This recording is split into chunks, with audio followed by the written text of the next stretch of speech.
Hi everyone, and welcome to match 6, game 7. In the last game, Black, after quite a close game, got to victory and is now at Crawford, right? So Black is 1 away and White is 3 away.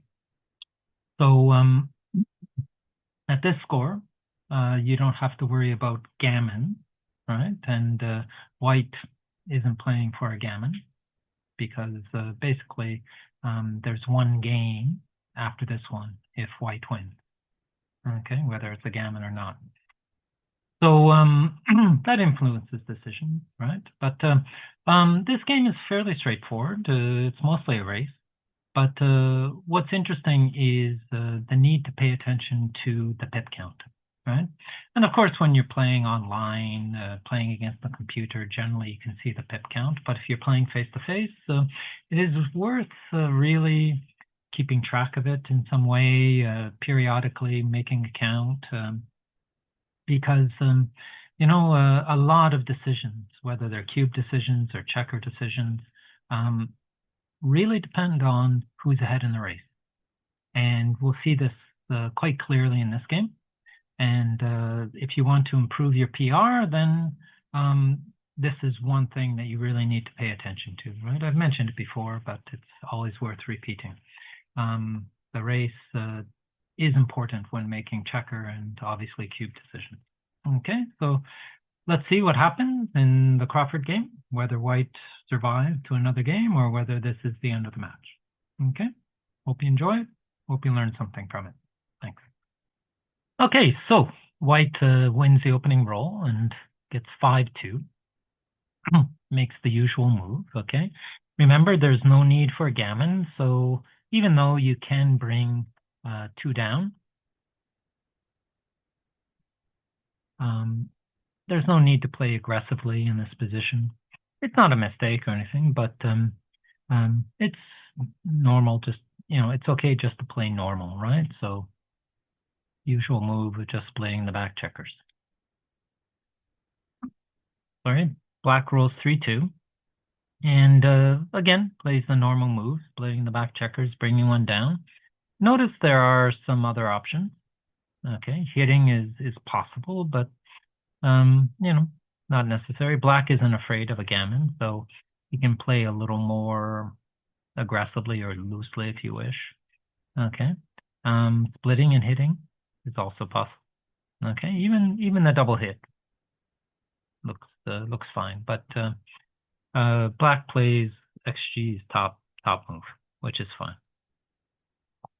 Okay, and White rolls a 6-4 and hits, puts him ahead in the race by quite a bit with the hit, and that's why playing safely by making the anchor is fine, but not as good as hitting, because the race does matter. Yeah. Okay. And remember, in this game, White doesn't have to play safely, right? There's gammons don't count. Okay, Black enters with a 4, makes the anchor, but he makes a little mistake here. Right. And as you can see, slotting is best. He's already quite a bit behind in the race, so he might as well slot a good point. If White hits it, then he's behind in the race even more, but not a huge difference really from the perspective of gameplay. But if White misses, then yeah, you'll have a chance to build a nice point, right? So look out for those opportunities when you're already behind in the match. Sorry, behind in the game in terms of the race. Then slotting makes sense. Especially Black has the anchor, right, on the 21 points. So that gives him some security. But yeah, instead, Black just moves 1 checker up. And that's not as good. Not as good. His position isn't developed at all, right? So slotting really makes a lot of sense here. White jumps out with 6-5. Okay. Nice roll for the race. And Black rolls 5-3. And this is the first move of a couple where black really misunderstands what he's supposed to do in this particular game. So remember, he's not afraid of gammons. He's, so making that advanced anchor doesn't make a lot of sense, especially since he's really far behind in the race, right? You can see that after this move, he's going to be about 24 pips down. Sorry. And he needs to stay back, right? 5-3 is a great roll for building his board. Okay. So staying back makes a lot of sense in terms of, maximizing contact as white comes around. He wants to set up his home board to get ready for a shot, and he wants to make it difficult for white to come in by advancing his back checker, especially from the 23 point. That this contact that he had before is really lessened, okay? It makes it a lot easier for white. So this is one of the first points where black doesn't realize the importance of the race, okay? And I've noticed that we all have this bias, right? One of the first things we're taught when we start playing backgammon is to make points, okay? And points are safe and anchors are safe. And it seems like, oh, an advanced anchor here going to your opponent's bar point, is something that's kind of ingrained almost, right? Whereas it really depends on the specific game. Okay, so first big mistake by black. Yeah, white safeties is back, cleans up and safeties his checkers and makes a point. Okay, black is able to make a point in its home board. But boom, great roll for white. He clears his midpoint, gives himself an even greater racing lead, right? Now it's just huge, over 40 points.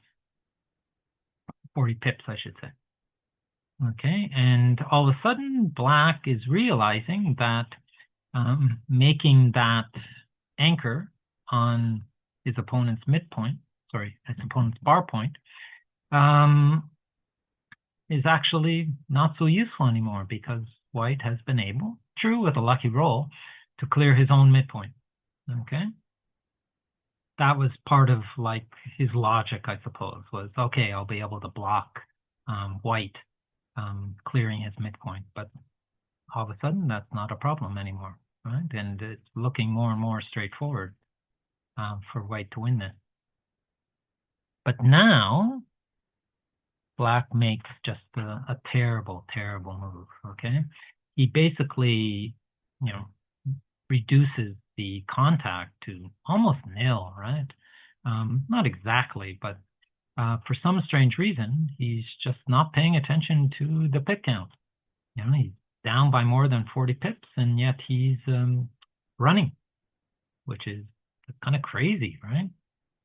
He should try to preserve some contact, especially, you see white, he's stacked on 2 points.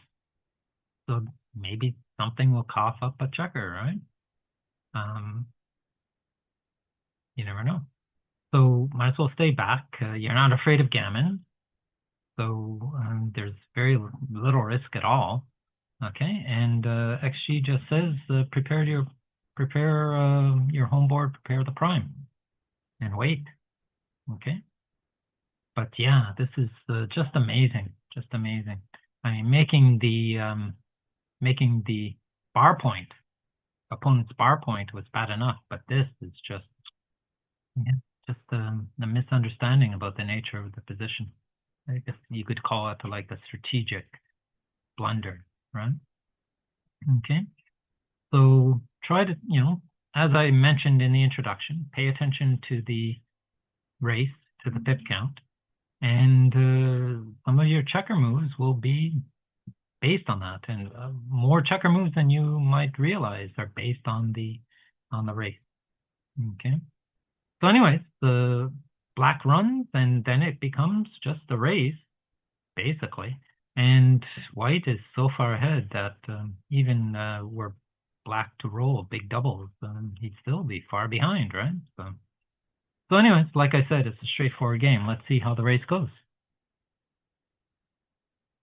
Well, not a good start for white, 2-1, but he's still far ahead. Okay, so basically now white has cleared the 10 points, so the contact is really minimal. Okay, 6-5, and white rolls double fives again. It's just right. We're talking 50 pips in the lead in the race. Just crazy. But black responds with the double six, but obviously it's great roll, but probably not going to be enough, right? Okay, white comes in, black stays where he is correctly, and tries to preserve some contact here. Okay, small roll for white. Oh, double fives. Okay, so that's actually making it a little closer. Black rolled double sixes and double fives, and yes, white is still in the lead by 9 pips after this roll, but that does make it a little more interesting, right? Well, let's see what happens. Okay, nice roll for white and nice roll for black. 2 off, and black is unable to bear in with all his checkers. And white, as you can see, is doing really well. Almost 80% winning chances here, but still, 20% or so for black. Let's not discount him quite yet. Okay, 4-1. Finally, a checker comes off for black. 4-2. Gaps. 8 gaps, but what can you do? Okay, 3-2, 6-3. Good roll. 2 off. 1 off. 2 off. 1 off again. Hey, starting to get a little nervous with these rolls. They're a bit small. Okay, only 1 off for black. 1 off for white. But at least he's down to an even number. 4 checkers to get off. Again, 7 for black. And only 1 checker off for black, so he's got 6. White gets 2 checkers off, so it's looking quite good now. We're talking almost basically 97% winning chances for white. Oh, that's a decent roll for black. It looks like he'll have a chance at a large double to win the match. And white can't finish him off. 4-1, but yeah, it's one of his worst rolls. So now a 2-1 could be deadly if white rolls that, and black is able to take off a couple checkers. Luckily, he does get a fairly high number, but not high enough. Now 2-1 is death for white.